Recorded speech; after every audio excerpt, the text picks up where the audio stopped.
Hello everyone, today our menu is koshari. So ito ay rice with sharia. Rice with sharia guys. Onion, I fry this onion. I think mga 5 pieces big. Medium size, 5 or 6 pieces. This is the sauce guys. Tomato and tomato paste. This is the mixed macaroni. See? Mixed macaroni.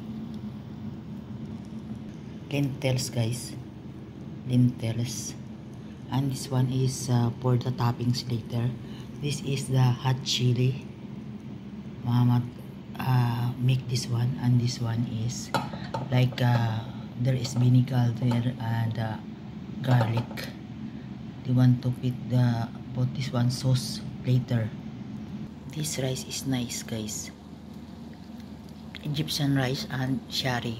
They call this one shari. This like a small macaroni. So this is the koshari guys. Koshari, their favorite dish, o diba, of Arab. Thank you for watching guys.